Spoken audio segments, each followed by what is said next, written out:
Super star Rajinikanth அவர்களை பற்றி இளைய தளபதி விஜய் அவர்கள் கூறியதை தற்பொழுது காண்போம். சின்ன வயசுலிருந்தே நான் ரஜினி ரசிகன். வாரத்தில் 4 நாள் ஸ்கூலுக்கு போனால் 3 நாள் ரஜினி படம் பார்த்துட்ருப்பேன்.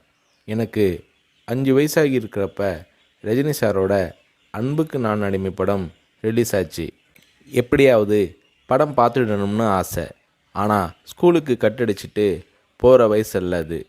அதனால் நான் என்ன பண்ணினேன்னா, அப்பா ஷூட்டிங்க்கு போன உடனே எங்கள் அம்மா கிட்ட ரொம்ப அடம் பிடிச்சி மேட்னி ஷோவுக்கு போயிட்டேன்.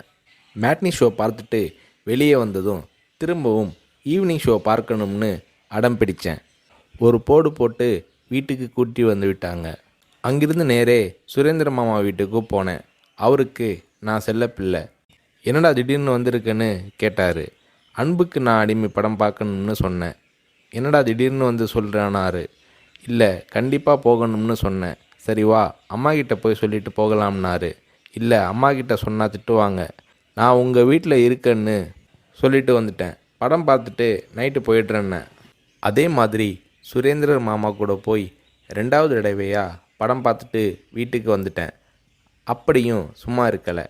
ஷூட்டிங் முடிஞ்சிட்டு 9 மணிக்கு அப்பா வந்தார். வாடா சாப்பிடலாம்னாரு.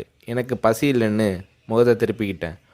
கோபமாக இருக்கிற மாதிரி நடிப்பு காட்டினேன். இல்லை, சாப்பிட்டு தான் ஆகணும். உன் ப்ராப்ளம் என்னன்னு சொல்லுனாரு. அன்புக்கு நான் அடிமைக்கு கூட்டிகிட்டு போனால் சாப்பிட்றேன்னு சொன்னேன். சாப்பாட்டை பரிமாறிக்கிட்டு இருந்த அம்மா என்னை பார்த்து, அட திருடா, என் கூட வந்து அந்த படத்தை மேட்னி ஷோவில் பார்த்துருக்குற மாதிரி முறைச்சி பார்த்தாங்க. சரி வந்து சாப்பிடுனாரு. சாப்பிட்டு முடித்ததும் நைட் ஷோவுக்கு கூட்டிகிட்டு போனார். உண்மையிலேயே அன்னைக்கு மேட்னி, ஈவினிங், நைட் ஷோன்னு 3 தடவை ரஜினி சார் படம் பார்த்தேன். படம் பார்த்துட்டு வந்ததும் அப்பா கிட்ட ஒரு அன்பு கட்டளை போட்டேன். நாளைக்கு நான் ரஜினி சாரை பார்க்கணும், அவர் கூட நின்று ஃபோட்டோ எடுக்கணும்னு சொல்லி அப்பாவோட கழுத்தை கட்டி பிடிச்சிக்கிட்டேன். அடுத்த நாள் காலை நானும் என்னோடய ஃப்ரெண்ட் கார்த்திக்கும் அப்பா கூட போனோம். ரஜினி சார் வாகினி ஸ்டுடியோவில் ஏதோ ஒரு ஷூட்டிங்கில் பிஸியாக இருந்தார். நான் ரஜினி சாரை நேரடியாக பார்க்கிறது அதுதான் முதல் தடவை. எப்படி ரஜினி சார்கிட்ட பேசுகிறதுன்னு பயந்துக்கிட்டு இருந்தேன். அவர் கூட்டிகிட்டு போய் அன்பாக பேசினார். அப்படியே என்னை தன்னோட மடியில் உட்கார வச்சுக்கிட்டு என்ன படிக்கிறேன்னு கேட்டார். சொன்னேன், நான் உங்கள் கூட நின்று ஃபோட்டோ எடுக்கணும்னு சொன்னேன். சிரிச்சுக்கிட்டே என் கன்னத்தை தட்டி கொடுத்து எங்களை அணைச்சிக்கிட்டு ஃபோட்டோவுக்கு போஸ் கொடுத்தார். என்னால் மறக்க முடியாது அந்த இனிய நாளை, அவரது அன்பான அரவணைப்பை.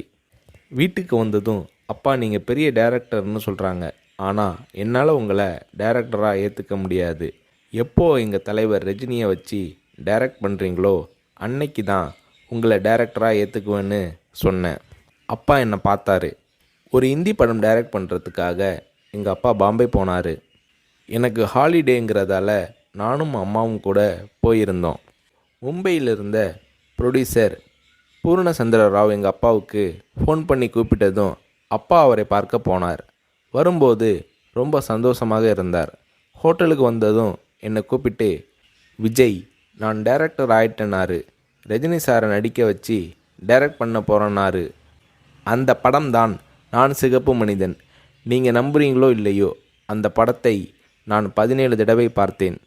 நடிக்கணும்னு ஆசைப்படுறியே, உனக்கு நடிப்பை பற்றி என்ன தெரியும்னு எங்கள் அப்பா கேட்டதும் உடனே அப்போதே ஒரு சீன் நடித்து காட்டினேன்.